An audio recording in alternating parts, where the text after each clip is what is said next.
నార్సింగ్ మండలం మల్లూరు గ్రామంలో నిరుపేద కుటుంబానికి చెందిన కయ్య సత్యనారాయణ గుండెపోటుతో మృతి చెందడం జరిగింది.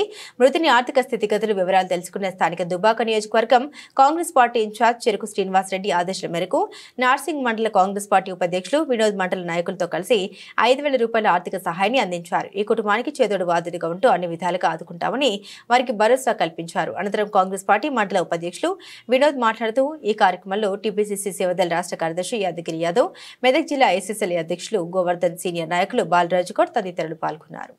గ్రామంలో కయ్య సత్యనారాయణ అనే క్యాండిడేట్ చనిపోవడం జరిగింది. నిరుపేద కుటుంబంలో ఆయన హైదరాబాద్లో పోయి ఉండే జీవనం సాగిస్తున్నాడు. దాంట్లో భాగంగా ఆయనకు హార్ట్ అటాక్ వచ్చి చనిపోవడం జరిగింది. దానివల్ల ఈరోజు మేము చెరుకు శ్రీనివాసరెడ్డి గారి ఆదేశానుసారం కాంగ్రెస్ పార్టీ తరఫు నుంచి వాళ్ళకు 5,000 రూపాయల ఆర్థిక సాయం చేయడం జరిగింది.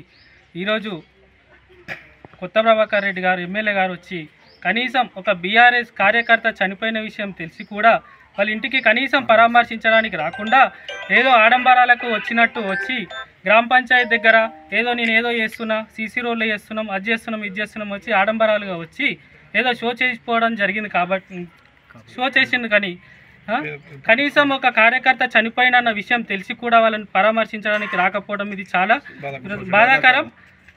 కుటుంబానికి కూడా చాలా వాళ్ళు కనీసం ఏదన్నా ఆర్థిక సాయం చేద్దాము, వాళ్ళని ఆదుకుందాం అనేది బీఆర్ఎస్ పార్టీది కాదు. ఈరోజు కాంగ్రెస్ ప్రభుత్వం ఉంది, గరీబ్ పార్టీ కాంగ్రెస్ పార్టీ. ఏదైతే ఇందిరమ్మ అనుకున్న, రాహుల్ గాంధీ అనుకున్నారో, మన రేవంత్ రెడ్డి గారి మొత్తం ఈ తెలంగాణ రాష్ట్రంలో మన ఇప్పుడు కాంగ్రెస్ ప్రభుత్వం నిరుపేదల పార్టీ కాబట్టి ప్రతి ఒక్క వ్యక్తికి ఆర్థిక సహాయం చేస్తాము. ప్రతి వాళ్ళకి ఏ విషయంలోనైనా అండగా ఉంటామని హామీ ఇస్తున్నాం.